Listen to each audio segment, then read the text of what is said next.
Right, ladies and gentlemen, with developing infrastructure a forward-thinking approach and serving as an ideal test bed for innovative new technology, the region really has the opportunity to lead in new methods of transport. So next up, we have a panel discussion on fleet electrification initiatives and strategies across the Middle East. So to tell us more and to do the introductions, please give a very warm welcome to Brendan Cronin, Director of AFRY. A very warm welcome to Brendan.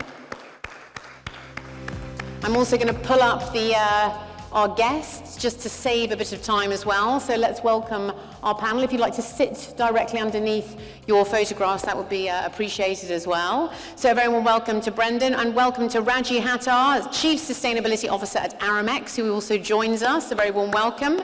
We have Dimitra Theodoropulos, who is the Director of Sustainability and Corporate Responsibility for Talabat. We also have Nicolas Soucaille, who is the General Manager of Blacklane.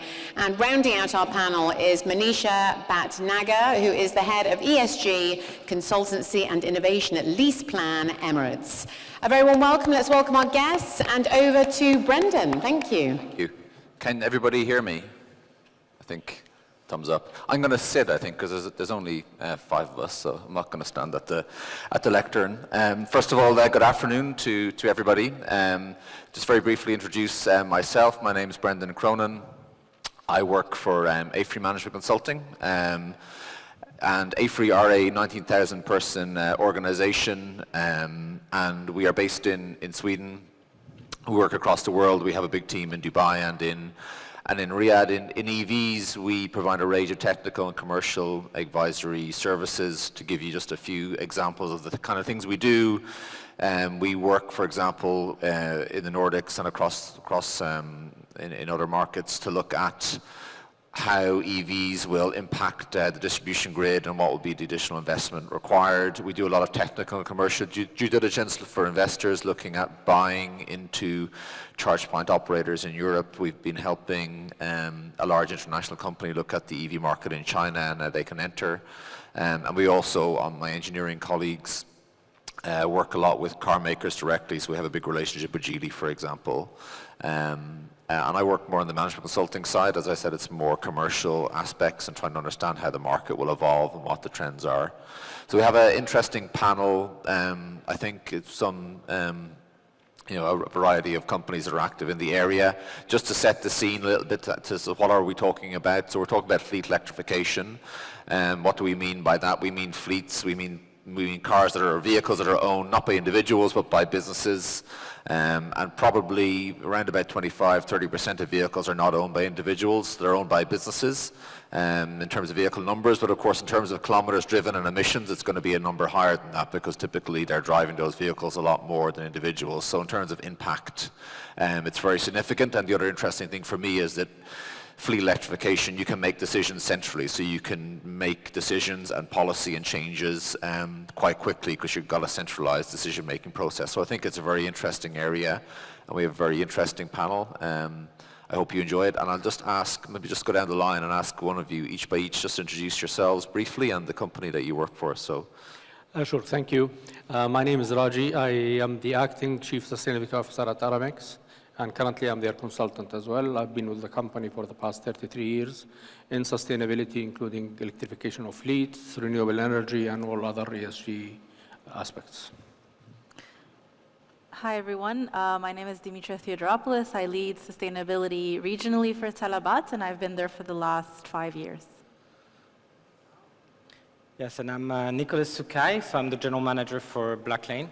Blacklane is a German company founded in 2011, scale up, and here in the UAE we have our first full electric fleet. We're a luxury mobility player, an on-demand app similar to others in the market, but on the luxury end of the market and a sustainable one. Hi everyone, I'm Maneesha Bhatnagar. I'm the Head of ESG Consultancy and Innovation at LeasePlan. And we are the world's leading mobility provider. For those of you who don't know much about LeasePlan, along with the ALD, so last year we merged with the ALD, and now we are created the largest leasing company in the world, called Avens. The brand launch is happening as we talk. And we have around 3.5 million vehicles on the road. Around 7% of those are EVs. And in the UAE, we are a joint venture between Mubadala and Avens, and we've been here since 2006. And we provide mobility solutions to a large number of clients in all sectors, public, corporate, private individuals. And sustainability, I would say, is at the heart of everything we do, because we do realize the responsibility that we have to make a difference in our area of influence. Okay, thank you. So maybe to start with an open question, and maybe Raji start with you, and we can have a more open discussion with the others. But it'd be first just interesting to know where in the Middle East region and in the GCC region you see kind of most interest. I mean, the obvious answer is the UAE, where we're sitting here today. But it'd be interesting to know, is that your main focus, or do you look outside the UAE? And then also, what do you see as the drivers of change? How do you see the market evolving in the next, it's good to keep it near term in the next 1, 2, 3 years. Well, I think since the morning people were discussing challenges, so let me go with the opportunities, then I'll go with the challenges. Sure. Opportunities are huge.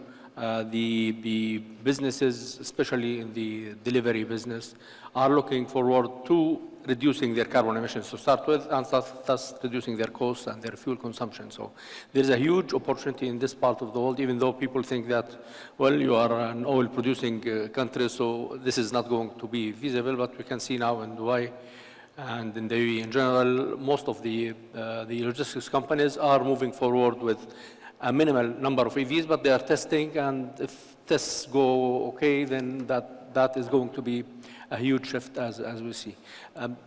Before moving to EVs, I think one thing that's extremely important also to be mentioned is putting an EV in the street does not solve your issues, because EVs are still charged from the grid, so you might reduce your emissions by 20, 30% at max, but you need to go into efficiencies, you need to make your processes more appealing. So instead of having 200 vehicles, maybe after your efficiencies you go at 150 and then you drop your EVs. When we talk EVs, it's a van, it's a car, and it's a motorbike as well, an electric motorbike. And the electric motorbike, and I think Demi would shed more light on that, because they own, I don't know how many thousands of motorbikes. But that's another area where I see a big demand. Food delivery companies are huge, and I know some statistics, I'm not sure if it's up to date, but there are more than 90,000 motorbikes in UAE delivering stuff. So the opportunity is huge. Yeah.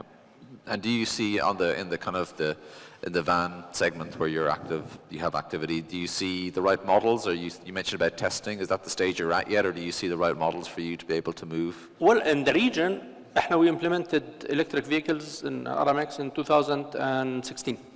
We had 10 vehicles, and they are still running perfectly. In UAE, last year we started our pilot with 3, now we have around 15. And we are looking forward to increase the number, and I know all other logistics companies are doing the same and moving forward.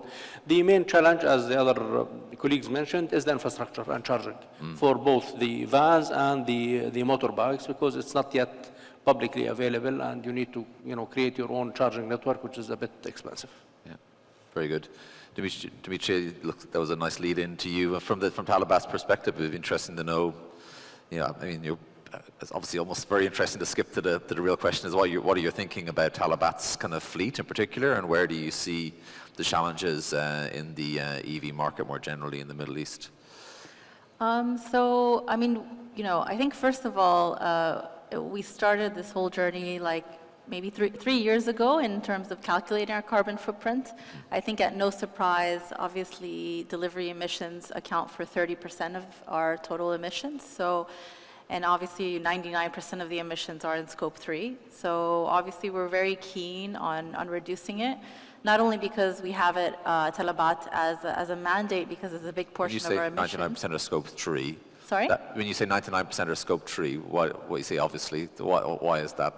Because we're a tech company. So just to clarify, because there's some misconceptions, we don't own any of our vehicles, and that's actually quite common in a lot of companies. So the vehicles are bought by the drivers themselves, or who's buying here? Who's supplying the So it depends on the market. In the UAE, they're outsourced. In other markets, you have a freelancer market, which is also there. So it's a mixed model depending on which market. But here in the UAE, it's completely outsourced. Yeah, that would make it scope 2, wouldn't it? Because they'd be supplying the service to you. But maybe that's a detail.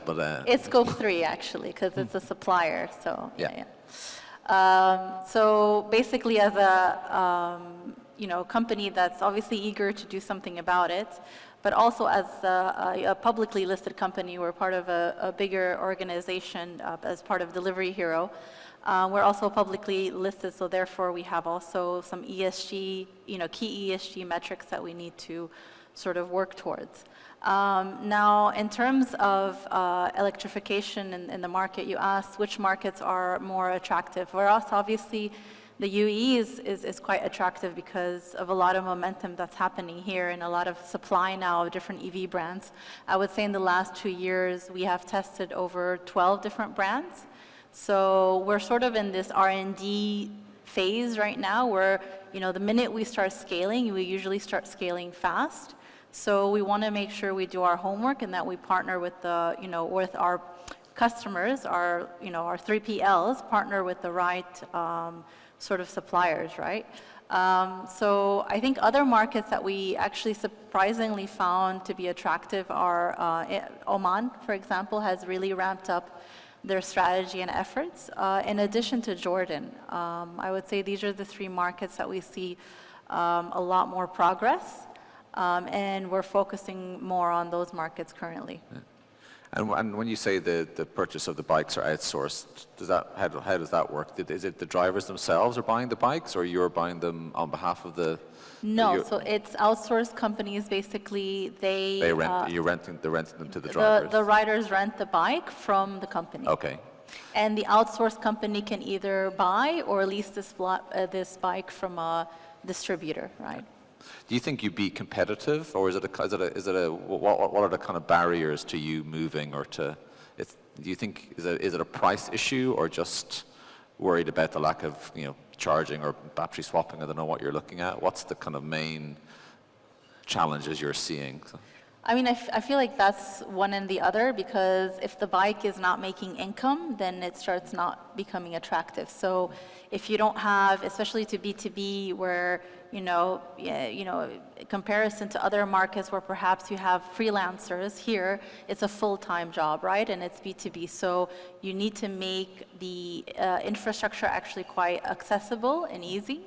And therefore, if you make it difficult, then they're earning less, right? So besides, obviously, them earning less for themselves, which is something that we care about, them making a certain income, they also don't make enough money to pay off the bike, right? The outsourced company. So, I mean, infrastructure is not a separate thing, right? Economics, obviously, are the most important, but the infrastructure is there to be able to make the economics thrive. Yeah. Very good.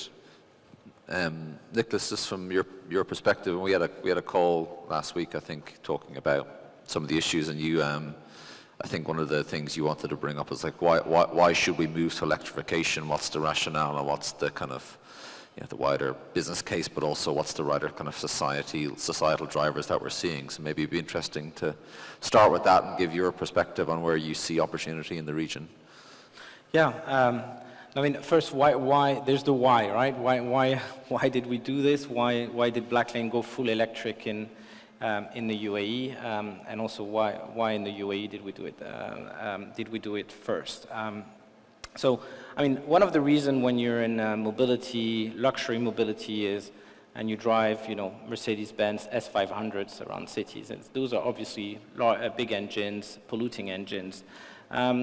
And mobility as a whole, and ground mobility, right, is even if compared to the airline industry, is actually the biggest polluter out there. And so we felt as a brand, in line with our values, that we had to limit our emission, not only offsetting our emissions, which we've been doing since 2017, but also limit the amount, limited by moving full electric. We chose Dubai for multiple reasons. I think one of them is, in our opinion, access to capital and the general infrastructure, ecosystem that you have in Dubai that is, I think, unparalleled in the region. So you can find partners for everything for every single one of your needs. And yes, it was a challenge, right? I mean, it was a big challenge. We can dive into the challenges of doing this. So the why was very important for us to decide to invest so much time and effort to overcome all those challenges of operating a full electric fleet. And those challenges are enormous. But for us as a brand, it's great because our customers, relate to this. We do a lot of B2B work, and obviously, for a lot of companies, this is very important that we provide a sustainable solution. It's important for hiring as well, right? To get talent. I mean, if you look at the next generation of talent, those things are very important to them. They want to be part of industries that are clean, that build a better future. And I think for us, that's also, there's a lot of positives there. And also it allows us to be future-proof, right? I think we tend to forget by living in this region that a lot of the OEMs will not be producing any petrol cars in the very near future. And so we have, and especially in the luxury space, and regulation in the United States, regulation in Europe, where those OEMs are from, is pushing them towards 2030, where they're literally will not be producing any of their vehicles. And then 2030, 2035, timelines are very, very short, and so we have to be ready to be able to provide, the service that we provide to our customers. And for this, we need to have the infrastructure, we need to be future-proof. And this allows us to be future-proof, right, to go full electric. Yeah. I think that's an interesting kind of point about the fact that a lot of the vehicle manufacturers are moving towards purely electric kind of fleet solutions. And for me, it's not a worry, but it's kind of a notable feature of this region is, EV sales, frankly, are lagging to a large extent elsewhere in the world, where there's 80-100% of EVs in the Nordics and parts of Europe are now 80-100% of vehicle sales last year were EVs. Something like 20% globally of sales were EVs. I think in this part of the world, it's less than 1%. So there's not a uptake of EVs, but still largely reliant on fossil fuel, gas and diesel vehicles, but actually those models might be going away a lot quicker than people expect. And so actually there's, from a supply side, that things are changing dramatically. Maneesha, from your perspective, I think you were telling me that you're talking a lot with some of the largest companies in the region for whom you manage fleets, and it'd be interesting to hear about your perspective and how what influences the choice of companies in deciding whether or not to move to an EV in their fleet. Yeah. You're absolutely right. We did a survey last year and we saw that 94% of the times when we are talking to our clients in our business review meetings and other interaction, the topic comes up of reducing the carbon emission, and electrification of the fleet is one of the fastest and easiest way of doing that. So we regularly talk to our clients. We look at the landscape that we are operating in. So if we talk about the Middle East, we look at how we can enable our clients to bring down their carbon emissions. And it can be through fleet efficiencies, it can be through electrification of the fleet. So as the other panelists have already talked about the challenges that we see here, but I think there are three very important drivers that we have here, which will be pushing for more greener fleet. One is awareness. So creating awareness about electric vehicles, sustainable vehicles, forums like the EVIS, and having the COP28 in Dubai. That actually creates a lot of awareness in the common man, about the benefits of driving a sustainable vehicle or an EV. The second thing would be to make it more affordable, like the other panelists just talked. So currently we see that most of the EVs are at the higher end of the market, and that is where we don't have too many models in the smaller segment or the mid-size segment. So when we talk to our clients, we are doing a car policy, we are suggesting them, the car policies for the next 5 years. That is where we struggle. We cannot make them an EV economically viable for them in the smaller and the medium segment. Of course, we look at the higher segment, which is much easier to have an electric vehicle there in the car policy for the higher segment. But another thing is, how do we make adapting EVs easier, And then the whole point of charging infrastructure, regulation, the understanding of the regulations. So today I'm buying an EV. What all do I need to do to get a charger in my home? So we kind of support our clients in all this journey. And these are the roadblocks that we see. We gather information around these things, and we then support our clients. So many times corporates would ask us, we will do EV days or road shows. So it is much easier for us to work together with OEMs and take EVs to their doorstep, keep it with the client for 4 or 5 days. Sometimes we are there for 2 or 3 days.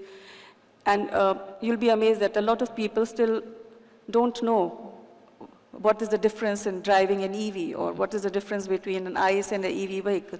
So that awareness part, so we support our clients, we support the end user at our client's end with, doing these kind of test drives. And then we also do a lot of total cost of ownership exercises. So we all understand that the upfront cost of the EV might be a little overwhelming. It has been coming down, but when you look at the TCO, it is making much more sense now. So earlier, the gap between the ICE and the EV TCO was this high. Now we are left to the last few percentages if you look at a period of 4 to 5 years. And that is where, rules and regulations and things that the government can do, incentives, they can come in, and that they can help to close that gap. Because the intention is there. If you would have read the survey that was just conducted last year by one of the OEMs, that 43% of the people in UAE are ready to think about an EV as the next car. Actually, 19% of them were in that stage of making a choice. And 77% feel okay about driving long distances. So we have to look at these 3 things. One is awareness, affordability, and the ease of adaptation is what I feel is key that we can do, and those are the spheres where we work in as well. Yeah, I think that's an interesting point, because we see the same thing. You run these total cost of ownership calculations, and it's always difficult to match models, but really for like models, there's very little difference now in total cost of ownership between an EV and a conventional vehicle. So for me, it's more about the charging infrastructure and brand and having the right models available for the market and an awareness, I think. Raji, just to ask, maybe to turn back to you, I know that you have the shop and ship service that my family use a lot, so we're well aware that you got an end-to-end, and you're shipping right across into kind of Europe and elsewhere in the world. I don't know. I mean, the first question I have just on that is do you see any differences in kind of policies between Europe and Middle East? What do you see as the differences? And I don't know if this is relevant, and maybe you can pass if it's not. Obviously longer distance transportation, you presumably are shipping by, just to ask the question, you're shipping by air and sea. Do you worry about the emissions in that, or do you see electrification initiatives in that area, or are you just focused on kind of near-term, kind of last-mile road transport? Just because I have you here, it's good to ask the question. Sure. Well, to go to the policies, there is a huge difference between Europe and the Middle East when it comes to policies. Policies are not yet matured here regarding the electrification of the vehicles or even carbon emissions. Most of the countries have committed to cutting their emissions by 30, 40, 50% by 2030, but none of them had came to the private sector and tell them, show us your plans so we can meet all of us the targets. If you come to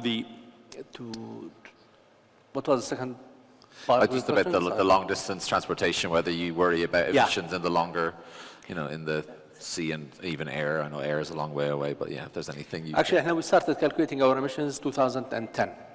And at that time, we've set a target to cut down emissions by 20% per shipment by the year 2020. We reached that 2016, another target of 20% by 2020.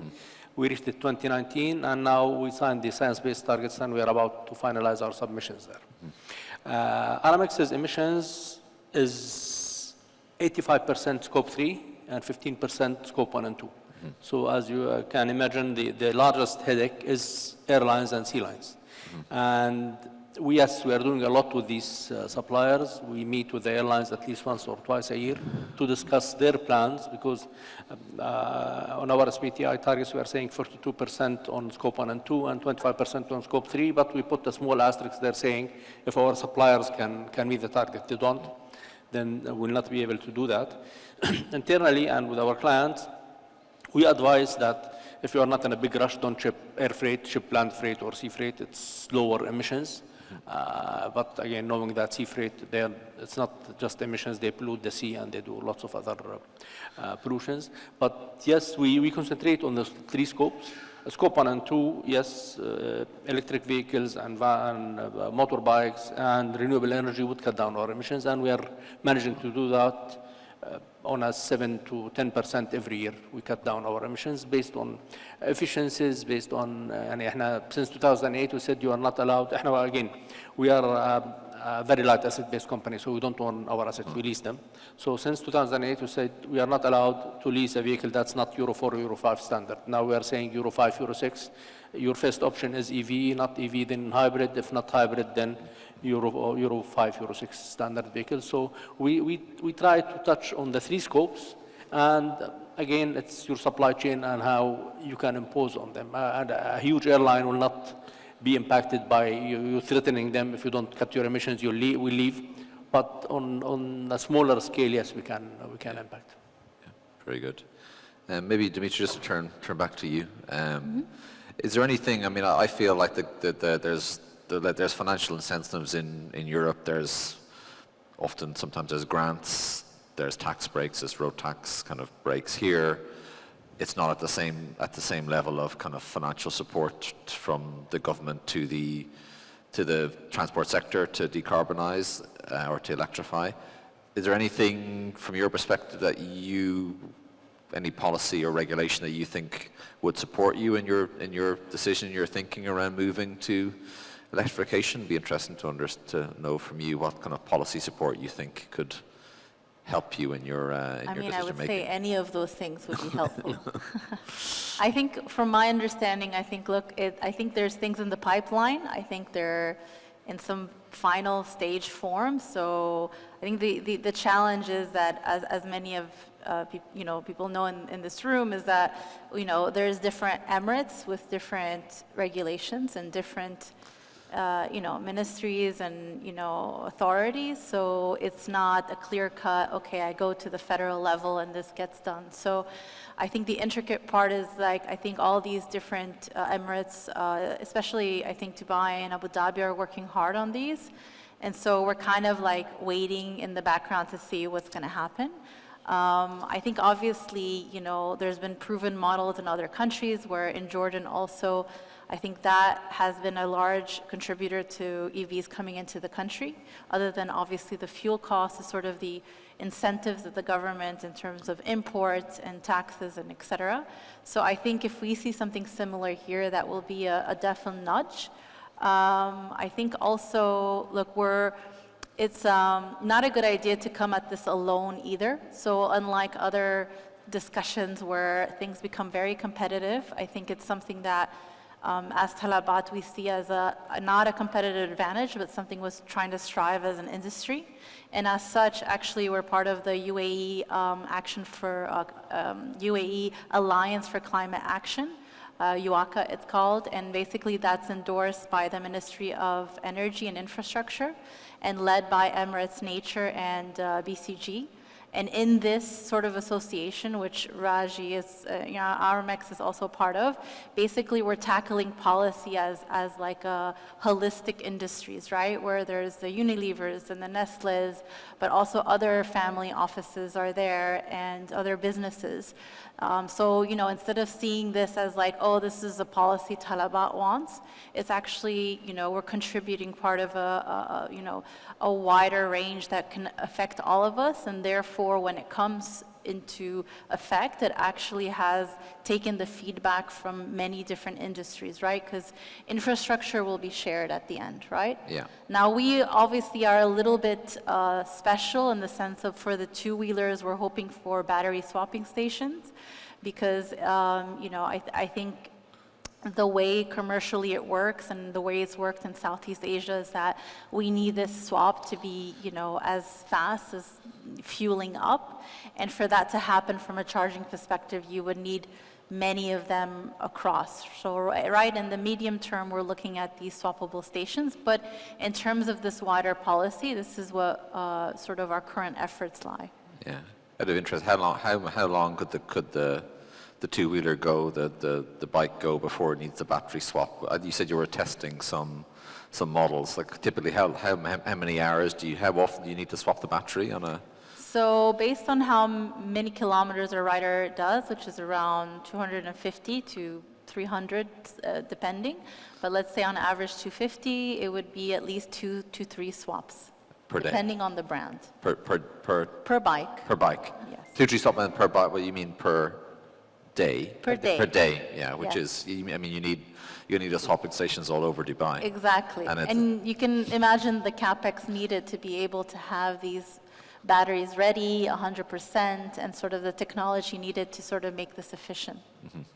Actually, if you allow me to elaborate on the swapping stations, and through another project that Talabat is leading, we have an issue now that each manufacturer has different plugs, so you cannot use the same cabinet that is, providing the swapping for all the models. So you need a cabinet per model, and that's another area which is a big challenging area for us. Yeah, I feel like, and maybe I was going to come back onto you, Nicolas, and maybe slightly lead you in the question, but I think in the end, charging infrastructure is going to be the big issue because on pure kind of narrow costs, I think the costs are kind of, are very similar, but the availability of charging and just some of the things you've just said there makes me again more worried about about the charging infrastructure needed. But yeah, Nicolas, I was wondering, what you think the long-term challenges are, and is it all about charging, and are there other issues? But it'd be good to hear your perspective. I can maybe start with our experience, right, trying to get set up to operate a fleet of vehicles a year ago, and set up our dedicated chargers for our cars. And I mean, I started pretty naive, right, going around that. Okay, we need 2 chargers, 360 kilowatts, and that should be fairly simple to find chargers. Just kind of went online and looked for different brands, and and then I said, okay, where are we going to put this charger? Where is going to be our center of operations? And I started visiting a couple of offices that were nicely located for us, and so I would say, okay, I'm happy to rent an office in your building, but by the way, I would like also to put 2 chargers there. I would need roughly 360 kilowatts of spare capacity for those chargers, and I very quickly realized that looking at the face of the people when I asked for that type of capacity, which to me sounded small, right? Because I thought it's 2 chargers. So in my mind, it was a very small amount of capacity that I was asking for. And I visited 1, 2, 3, 4, 5, 6 buildings, and clearly they didn't have more than 30, 40 kilowatt of spare capacity for the entire building, all of them, right? It ended up being a lot more complicated than I anticipated, and so I hired a consultant, and then we had already kind of a partnership set up to build the chargers for us with Total Energies. They have, everything was ready, but we just needed to find that location. At the end, we were lucky enough to move into a new building, right, which had just been finished in Dubai Commerce City, and they did have the capacity for us. But if you look at, and I'm only talking a year and a half ago, right, and so if you think of electric car adoption, right? Even beyond my problem, which is running a fleet, and the kind of message I got from visiting all those properties and the level of capacity they have, clearly there's going to be a huge need of investment in order to serve people that live and work in those buildings, and And most properties, are already really stretched, right, in terms of spare capacity. So I think we discussed earlier, like, okay, how can we have smarter grid management, right, a smarter capacity management within those buildings without necessarily increasing the capacity there. Obviously, there's going to be a lot of, some investment is going to need to happen there. But I think also ultimately there's going to be a need to increase capacity in general of across properties in the UAE, and for this it does require investment. The investment in the context of the cost of the buildings are not that high, right? To build to bring the buildings to, but they're still looking, when at least we discussed back then, you're still looking at to bring a 1,500, 2,000 kilowatt extra capacity on those buildings, which is probably what you would need to serve a future where, let's say, it's 50, 60% of the cars are electric. You're still looking at something in the range of 8 million to 10 million dirham investment. And so those investments are going to need to happen. Buildings are going to have to be brought to a capacity level that are able to serve a new reality, which is more electric cars on the street and people needing to charge their cars. Because we discussed earlier about affordability. I mean, battery capacity is getting, batteries are getting better and better, but in order for the vehicles to be more affordable, it doesn't mean like the range is going to increase necessarily on the vehicle. You're going to have less and less battery within those vehicles in order to make those vehicles more and more affordable and allow them to meet the price point of the lower end of the market. So in order for the lower end of the market to be served with electric cars, it's going to be less and more efficient batteries, but less battery. So you're still going to need a lot of significant amount of charging infrastructure to serve the lower end of the market. And I think today it's not there. But you can see new buildings are thinking about it, right? New developments are thinking about this.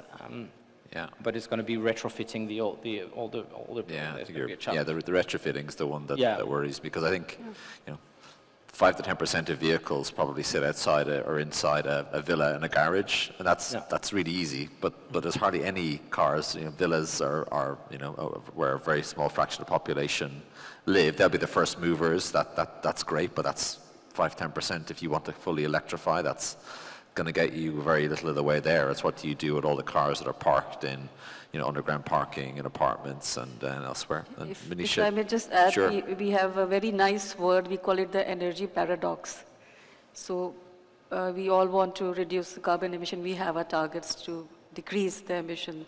At the same time, the mobility needs are increasing, with the population growing in the cities. So this is where, as you said, the paradox comes in. We need more people are shifting to EVs, and EV adoption is increasing. And at the same time, the energy, how we are generating it, we need to generate more energy, and from where will it come?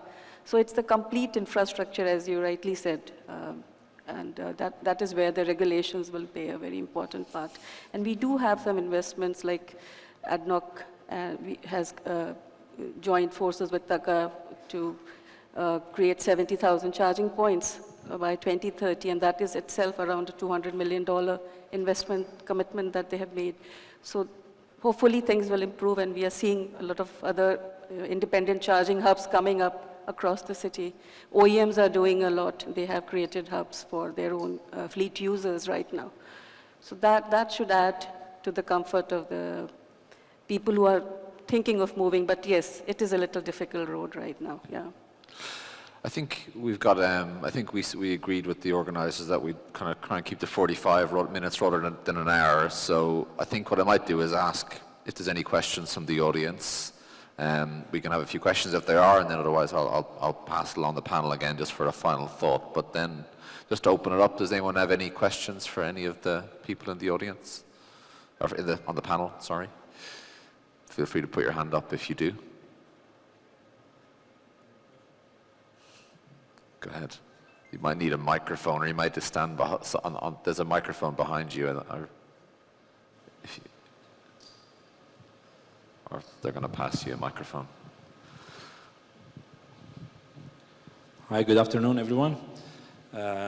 I'm Farid from Motorboy Delivery Services. We are working together with many companies that are already here, talabat, Aramex, and we will have the pleasure to support the other team also from LeasePlan and Blacklane. It's just a quickly question is, nowadays I know that the infrastructure is not ready at 100%, but from the 4 companies that are there, I think we understand that the incentive should come from the government and from other departments in order to support the companies who are starting this concept. Nowadays, you know that, let's say, for the car, we need a driver. For a bike, we need a driver. I want just to check what incentive each company is going to plan to do for example, in order to convince riders or drivers in order to go for EV. Some of them still the mentality is like, why I will go for an electric bikes instead of if I can use a normal bike. So for them, they can, it will be easiest. The same thing is for a car. Some people will not purchase a car or will not go to rent a car in order, because if they know that they will go from Dubai to Abu Dhabi, they cannot come back. Or as he said, also some building. I have 2 friends that already purchased cars, but they have issues of charging the cars. So what incentive we have like from the companies in order to support this? Because many companies are trying to start up to put electric bikes, cars on and many companies are asking for us to support them on that.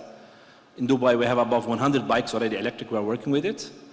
And thanks for talabat also supporting us in achieving this target. My question is, what's the vision or what's the support of? Is coming something up to the end of this year? I understand that the government is trying their level best in order to do the infrastructure, which is not easy. It's coming, but also from the companies. I just want to see what support each one have from their side also. I think the companies have to have a small budget or something to support the companies or startup companies for that. I don't know. Yeah, do you want to respond? Yeah. Well, thank you for the question. I think, and personally, I think anything that starts with incentives would fail at the end because people start depending on these incentives to build their business models. I think the business model should be built in a different way. And one of the challenges that we are facing now and after the rain is the insurance on electric vehicles has increased by 20 to 30%. And I think there should be a policy that prevents such. And we know that the insurance companies need to get their money back for the 150, 160 vehicles that got damaged during the rain. But I think building a proper business processes is way better than just getting the incentives, because here we don't have taxes on EV, on anything. You just pay 5% VAT. So even if you remove the 5%, the cost of the EV is still way higher than the cost of a regular vehicle. So here it's opening more of a competitive advantage. The second thing is another model that is coming up now in Europe and the US is EV as a service and not to own the asset or lease the asset even. So I pay as I go. Today I need a van to drive 200 kilometers. I pay you for the 200 kilometers charge, and this is charged above the grid rate. So it's building different business models and not wait, because we've seen, here in the UAE, we don't see too much of incentives because there are no taxes. But I'll give you an example of Jordan. On hybrid vehicles, we used to have 0 customs. Then suddenly they said 10, 20, 25, 50. Now it's 120. So the incentive cannot last for long. That's why you need to build more proper business models to support that. Anyone else have any comments on that one, or should we? Maybe I can just comment quickly. I think also on, I think when the UAE has different vested interests than Europe or the other big internal markets, which when you look at the EU, China, or the Americas, right? Obviously, other market, China, the EU specifically had a huge interest to move away from oil and from oil and gas, because this is impacting their commercial balance in a significant way today. So the transition to, and they have huge industries, right, when it comes to OEMs. Here in the UAE, I think we don't require incentives. I think to your point, like. What is the incentive for the UAE to provide brakes or allow people to buy EVs for a cheaper way, and for the UAE to invest their money there? I think the UAE is really focusing on, I think you can see it really right now, on the making this place a happy place for its citizens and its residents. And so mobility is obviously a big part of mobility. Air quality are things that will push the UAE towards, a shift into a more electrification. And I think, to me, in order for this to happen, it's going to be more on setting up the infrastructure for setting up the infrastructure for the next 10 years and the shift that is happening. So I think this is where the government will get the highest return on investment, or the UAE will get the highest return on investment, is setting up the infrastructure for people to be able to operate within the new reality, which is electric vehicles, a world with only or mainly electric vehicles running around now. Very good. Is any other final questions? Maybe I can just add Go ahead. a bit, because you asked a direct question, what can we do, right? Yes. So incentives definitely would be coming in from the government, but still together with our expertise, we can do a lot, all of us sitting here, and you as a customer as well. So first thing is to get right, as Nicolas said, moving on from 2030, the OEMs will stop making ICE vehicles. So that is a reality. And then we all have our commitment of keeping the climate change in control and not letting it go above the 1.5 degrees that we have agreed to in the Paris Agreement. So we all have ESG commitments now. Now ESG is very much defining our strategy and how others look at us. So once we get that thing, in our strategy, and we understand this is the reality, we can come in, we can work together to look at how to create efficiencies. How do you move from one point A to B in your day-to-day business? You might be a talabat, you might be an Aramex, or you can be a large corporate with 200 employees. So we have to start thinking from a perspective of EV owners. Right now, everything that we are doing, we still have this history of 100 years of ICE vehicles behind us. So we can come and we can look at where efficiencies can be gained, route planning. These are long distances. These can be done in a different way. Smaller distances can be done with EVs, maybe bikes. And of course, so we can talk about multimodal mobility, which is going to be big. And Evans and LeasePlan is doing a lot in that direction as well. So those are the things that we can do for you. Of course, incentives and all, definitely the government has to come in there to give tax breaks or charging, incentive-free toll and other support. That is something that I wanted to add in terms of answering your question. That's okay. Very good. I think we're out of time, but maybe just very briefly to go one last time then, the panel, to ask you for a very quick concluding thought. Maybe Raji, starting with you, and then just moving down. Well, it's the future, so you need to look at the future from now and start moving for it. But again, electrification is not the future solution, because we don't have enough lithium worldwide now to fulfill all the needs. So we need to look at other alternative solutions. We have the hydrogens, we have the other alternative solutions that are coming up. So we need to be prepared for the future and start planning from now and not wait until it's mandatory to be done. I know that the focus here is on EVs. It's a whole thing on our whole sort of topic here, but I think also I would urge companies to obviously have that as a long-term plan, but they can start, again, the ultimate, I think, goal is to reduce emissions, right? So there's already a lot of work that can be done in optimizing, in terms of fleet management, in terms of looking at perhaps biofuels if they apply to you. I mean, there's other metrics which I think you can tackle in the meantime to just start, instead of waiting for this one solution that will sort of solve it all, right? Nicolas.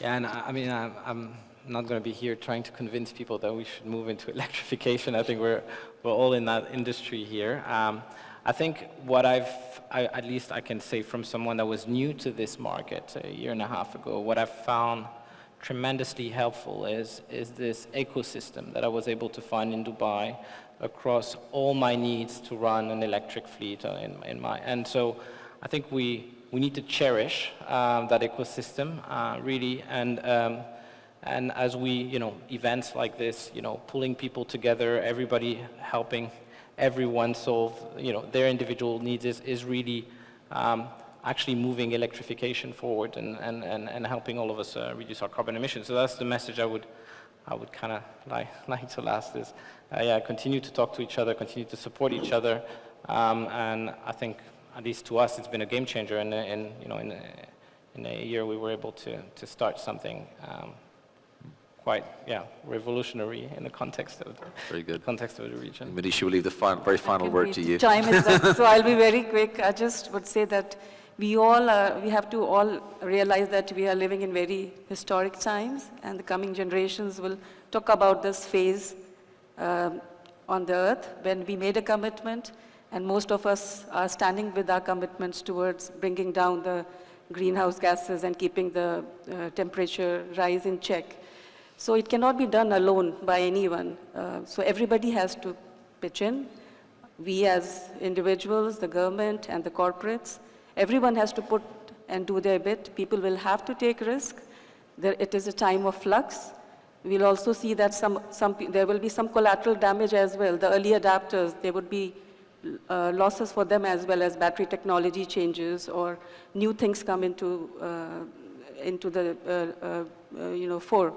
So we all have to come together and work and understand that what we are doing is all going to make the world better for the future generations to come. So, and if anybody needed any proof that climate change is for real, we had the rains last month.